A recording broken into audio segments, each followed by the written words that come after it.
കൂട്ടുകാരെ, ഇന്നൊരു അടിപൊളി സർപ്രൈസ് ആണ് ഞാൻ കൊടുക്കാൻ പോകുന്നത്.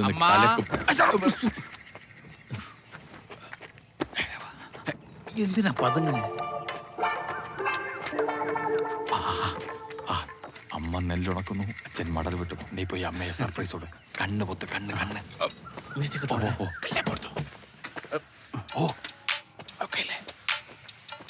അമ്മ അതെ ഞാൻ പട്ടി നിന്നോട് ആര് പറഞ്ഞാ ഇപ്പൊ ഇങ്ങോട്ട് വരാനായിട്ട്? കുരുത്തം കേട്ടവൻ പോയിട്ട് ഒരു കൊല്ലേ ആയുള്ളൂ. അറബിയോട് വഴക്കുണ്ടാക്കുമ്പോഴേ എനിക്ക് അറിയാന്ന് അവരിപ്പോ പറഞ്ഞു വിടുള്ളൂ. അറബി എന്നെ ഭേദം. പച്ചമടൽ വെട്ടിയച്ചാ ശ്രീരായിട്ട്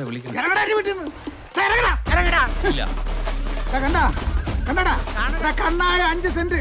ഈ 5 സെന്റ് വിറ്റ് തൊളിച്ചിട്ടാണ് നിന്നെ ഞാൻ ഗൾഫിലോട്ട് പറഞ്ഞു വിട്ടത്. തിരിച്ചെടുക്കാനുള്ള പൈസ കൊണ്ടല്ലാതെ ഈ പടി കയറി പോരുത്. ഞാൻ അവിടെ അച്ഛൻ പണിക്ക് പോ. ഞാൻ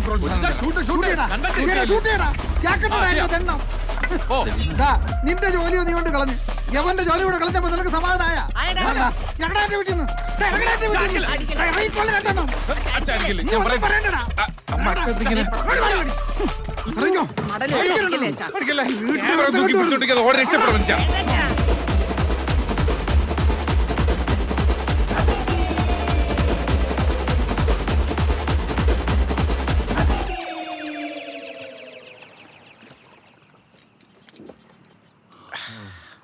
എന്റെ വൈശാഖ, എന്നാലും നിനക്കൊന്ന് വിളിച്ചിട്ട് വരായിരുന്നു. വലിയമ്മ പറയാതെ വന്നിട്ട് ഇങ്ങനെ ഇനി പറഞ്ഞിട്ട് വന്നാലാ എന്നെ കൊല്ലൂലേ? ഞാനതല്ല ആലോചിക്കുന്നത്.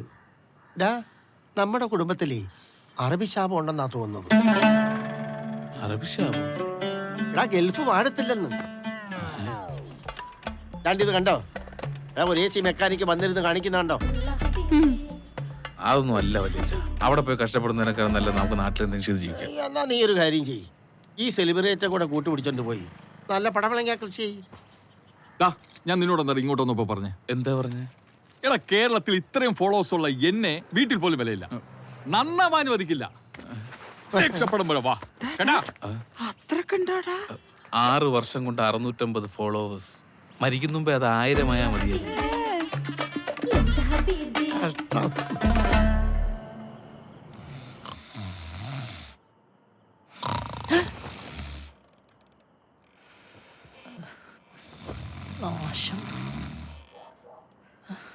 ഉറങ്ങാനും സമ്മതിക്കില്ലല്ലോ ഈശ്വര. അടിയിലെങ്ങനെ പോയി കിടക്കാം. അമ്മേ, ഫ്ലൈറ്റും പിടിച്ച് വന്നേക്കാണ് ബാക്കിയുള്ളവർ ഉറക്കം കളയാൻ. എന്താണ് വിനോദല്ലേ? വിനോദ് നമ്മളെവിടെയാ പറഞ്ഞു നിർത്തിയേ? നമ്മളൊന്നും പറഞ്ഞില്ലല്ലോ. നീ ഇവിടെ കിടന്ന് കൂർക്കം വിളിച്ച് ഉറങ്ങല്ലായിരുന്നാ? എടാ വിനോദ, പ്രതിസന്ധി വരുമ്പോ നമ്മളിങ്ങനെ ഓടി ഒളിച്ചിട്ട് ഒരു കാര്യമില്ല. അങ്ങനെ ഒളിച്ചോടാൻ തുടങ്ങിയാൽ നമ്മൾ ജീവിതകാലം മുഴുവൻ ഒളിച്ചോടിക്കൊണ്ടേയിരിക്കും. നീ വെറും നിസ്സാരമായിട്ടുള്ള എന്റെ കൂർക്കമ്പലി പിടിച്ച് തൊട്ടപ്പുറത്തെ റൂമിൽ പോയി കിടന്നാൽ നീ കിടന്ന് ഉറങ്ങുമായിരിക്കും. പക്ഷെ എന്റെ കൂർക്കമ്പലി മാറൂല. ഓഹോ, നീ അപ്പൊ ഈ അടുത്തെങ്കിലും വീട്ടിൽ പോകാൻ ഉദ്ദേശിച്ചിട്ടില്ലല്ലേ വൈശാഖ? അതാണോ ഇവിടുത്തെ പ്രശ്നം? അതല്ലേ? അതല്ല. പിന്നെ? എടാ, നിനക്കുണ്ടായ അപമാനം നിനക്ക് മാത്രമാണോ? പിന്നെ നമ്മുടെ തൈവളപ്പി കുടുംബത്തിലുള്ള എല്ലാവർക്കും ആയില്ലേ? മോശമായി പോയി, ഭയങ്കര മോശമായി പോയി. അതിനിപ്പോ ഞാൻ എന്ത് ചെയ്യണം? പ്രതികരിക്കണം. പ്രതികരിക്കാനോ? എടാ, പ്രതികരിക്കാത്തവൻ എന്തിനു കൊള്ളാം? തെക്കേ പറമ്പിലെ തൂണിന് പോലും കൊള്ളൂല. ഏത് തൂണ്? നിന്റെ അച്ഛന്റെ തൂണ്. എടാ, പ്രതികരിക്കാന്നുള്ളത് നമ്മുടെ മൗലിക അവകാശം. അതാണ്. അതുകൊണ്ട് നീ പോരാടണം. ഞാൻ ഉണ്ട് നിന്റെ കൂടെ എപ്പോഴും, എന്തിനും എന്തിനെങ്കിലും. നീ ഉറങ്ങിയാലും ഞാൻ ഉണർന്നിരിക്കും. നീ ഉറങ്ങിയാലും ഞാൻ ഉണർന്നിരിക്കും. എനിക്ക് വേണ്ടി, നിനക്ക് വേണ്ടി. നീ അത് മറക്കരുത് വൈശാഖ. നീ പറഞ്ഞതിലും കാര്യമുണ്ട്. തുടങ്ങി. എന്തായിരുന്നു? ഞങ്ങൾ കുറച്ച് ദിവസം മുമ്പ് ഇവിടെ വന്ന് ഭക്ഷണം കഴിച്ച ഓർമ്മയുണ്ട് സാറിന്? അങ്ങനെ ഒരുപാട് പേരിങ്ങനെ വരുന്നതാണ്. എല്ലാരും ഓർത്തിരിക്കാൻ പറ്റുമോ? ബാലൻസ് എന്തെങ്കിലും തരണ്ടോ? ബാലൻസ് ഒന്നുമില്ല. ഇവിടുന്ന് ഫുഡ് കഴിച്ച കുറച്ച് ആളുകൾക്ക് ഫുഡ് പോയ്സൺ പിടിപെട്ടു.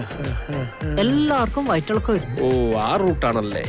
ചില ആൾക്കാർക്ക് കുടലിന് ബലം കാണത്തില്ല. പിന്നെ വാരി വലിച്ച് വെട്ടുമ്പോ ഓർക്കണം, വല്ല ഗ്യാസ് ഡോക്ടറെ കണ്ടാൽ മതി. ആരെ കാണാൻ കണ്ടാന്നൊക്കെ ഞങ്ങൾ തീരുമാനിച്ചോളാം. ഒരു വാണിംഗ് തരാൻ വന്നു. ഓ, അതിനുള്ള കപ്പാസിറ്റി ഒക്കെ നിനക്കൊക്കെ ഉണ്ടോടാ വൈശാഖ? ഇവിടെയുള്ള ആൾക്കാരത്ത് പറയട്ടെ ഇവിടുന്ന് ഫുഡ് കഴിച്ചാൽ വൈറലാവും പറയട്ടെ. ഒന്ന് പോടാ അങ്ങോട്ട്. എന്നാ ഞാൻ പോയിട്ടാടാ. ആ, വൈശാഖ, ഇരിക്കടാ. ഈ ഹോട്ടൽ അടച്ചു പൂട്ടിയാണ് ഇനി എനിക്ക് റെസ്റ്റ് ഉള്ളൂ. എടാ, നീയെല്ലാം നിന്റെയൊക്കെ തന്തയുടെ നന്ദം വിചാരിച്ചാണ് ഒരു പുല്ലും നടക്കത്തില്ല. നിങ്ങൾ കടയുടെ മുന്നിൽ പ്രശ്നം ഉണ്ടാക്കല്ലേ? ഈ ഹോട്ടലെ പൂട്ടിച്ചിട്ടാണ് സാറേ, നിനക്കൊന്ന് കുടുംബത്തോട് പറ്റണം പട്ടികളെ. നിനക്ക് എന്താ പറ്റിയത്? നീ ഇങ്ങനൊന്നും ആയിരുന്നില്ലല്ലോ. ഇങ്ങനെ അല്ലായിരുന്നു. എന്നാരെ എങ്ങനെ ആക്കിയത്? ഞാൻ നേരെ ഫുഡ് സേഫ്റ്റി ഓഫീസിലേക്കാണ്. വരാൻ താല്പര്യമുള്ളവർക്ക് വരാം.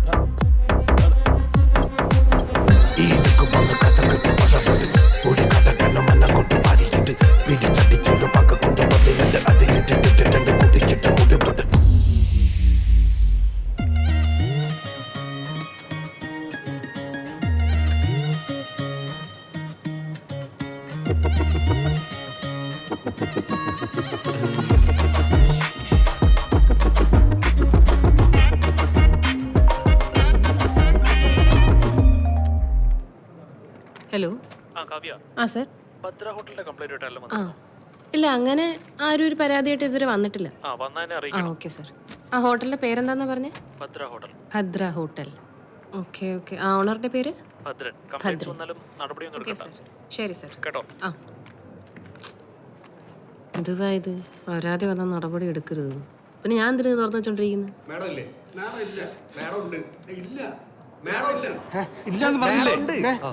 ഞാൻ ചാടും. വെറുതെ പറയുന്നതല്ല. എന്റെ മരണത്തിന് ഉത്തരവാദി ഇവിടത്തെ ഫുഡ് സേഫ്റ്റി ഓഫീസറാണെന്ന് ഞാൻ എഴുതി വെച്ചിട്ട് എല്ലാരും കൊടുക്കും. ഇവളും കൊടുക്കും, ഇവനും കൊടുക്കും, ഇവളും കൊടുക്കും, എല്ലാരും കൊടുക്കും. വാപ്പ ചാടുന്നു, വാപ്പ ചാടും. ഇക്കെന്ത് കാര്യം പറഞ്ഞാ മനസ്സിലാകത്ത്? എടീ താനൊരു ചെറുപ്പക്കാരനല്ലേ, ഒന്ന് പറഞ്ഞു മനസ്സിലാക്കി കൂടെ? ഞാൻ പറയാനുണ്ട് വാപ്പയ്ക്ക് മനസ്സിലാവേണ്ട. ഒന്ന് പൊട്ടിക്കട്ടെ മാഡം. എടോ തന്റെ ഹോട്ടലിൽ നിന്ന് ഫുഡ് കഴിച്ചിട്ട് 10-22 പേരാ ഹോസ്പിറ്റലൈസ്ഡ് ആയത്. അതുകൊണ്ടല്ലേ സർക്കാർ ഉത്തരവിട്ട് കൂട്ടിച്ചത്. ആണല്ലേ? ഇനി കമ്മീഷണറിന്റെ ഉത്തരവ് വരാതെ എനിക്കൊന്നും ചെയ്യാൻ പറ്റില്ല. മാഡം ഇതിന് എന്തെങ്കിലും ഒരു പോംവഴി ഉണ്ടാക്കണം, ഇല്ലെങ്കിൽ ഞാൻ ചാടും. എന്നാ നിങ്ങൾ പോയി ചാടും. താൻ ചത്താ തന്റെ കുടുംബത്തിന് നഷ്ടം. എന്ത് പൊഞ്ചാലേ. എന്തേ ചാടുന്നില്ലേ? ഓ ആ ഫ്ലോ അങ്ങ് പോയി. ആ വാ. Beautiful lady.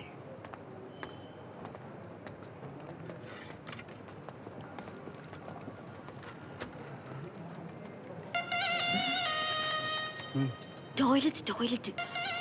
നീ പൊക്കോ. ഓഫ് അതല്ല ടോയ്ലറ്റ്. ഏയ് ഞാൻ വരുന്നില്ല. എടാ പൊട്ട, ടോയ്ലറ്റ് വൈറലായില്ലേ? നഗ്നത കാണിച്ച വീഡിയോയുടെ ആള്. Excuse me madam. ചേട്ടൻ പൊട്ടിയോ? Good morning madam. എത്രയും പെട്ടെന്ന് ഒരു ഹോട്ടൽ അടിച്ചു കൂട്ടണം പറ്റോ? കൂട്ടാലോ. താക്കോലും കൊണ്ടുവന്നിട്ടുണ്ടോ? യെസ്. താക്കോലോ? താക്കോലോ? എടാ താൻ വന്നൊരു ഹോട്ടൽ പൂട്ടണം എന്ന് പറയുമ്പോ താഴും താക്കോലായിട്ട് ഇരിക്കുവല്ലേ ഞാൻ.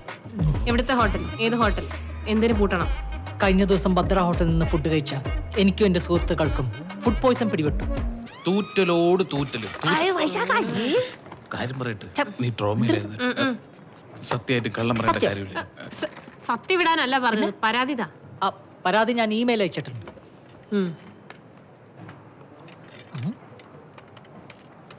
മറ്റേ എവിഡൻസുകൾ എവിടെ? മറ്റേ എവിഡൻസോ? അത് ഫ്ലഷ് ചെയ്തു. എടോ തനിക്ക് ഫുഡ് പോയ്സണിംഗ് ആണെന്നല്ലേ പറഞ്ഞത്? അത് സപ്പോർട്ട് ചെയ്യുന്ന ഡോക്ടർ സർട്ടിഫിക്കറ്റ്സ് വേണം. ഡോക്ടർ സർട്ടിഫിക്കറ്റ് ഇല്ല. എടോ ഇതൊരു ഗവൺമെന്റ് സ്ഥാപനമാണ്, ഇവിടെ അതിന്റേതായ പ്രൊസീജിയേഴ്സ് ഉണ്ട്. വെറുതെ ഒരു ഹോട്ടൽ പൂട്ടിക്കണം എന്ന് പറഞ്ഞാൽ പറ്റൂല. പറ്റില്ല. ഞാൻ മുമ്പ് ദുബായിൽ ഈ ഫുഡ് സേഫ്റ്റിയിലൊക്കെ വർക്ക് ചെയ്തിട്ടുണ്ടേ. അപ്പൊ അതിന്റെ ഇത് വെച്ച് ദുബായിൽ ഇന്നൊരു പരാതി കൊടുത്ത നാളത്തേക്കല്ല ഇന്നത്തേക്ക് അവർ തീർപ്പാക്കി തരും. ഇന്ന് പൂട്ടിക്കോ അവര്. എന്നാ താൻ ഓഫീസ് കൊണ്ട് ദുബായ് കൊണ്ടുപോയി. അതെന്തിനോർത്താനത്? എടോ വെറുതെ പോയി ഒരു ഹോട്ടൽ റെയ്ഡ് ചെയ്യാനോ പൂട്ടിക്കാനോ പറ്റില്ല, അതും ഭദ്ര പോലുള്ള ഒരു ഹോട്ടൽ. അപ്പൊ അങ്ങനെയാണ് കാര്യങ്ങൾ വൈശാഖ.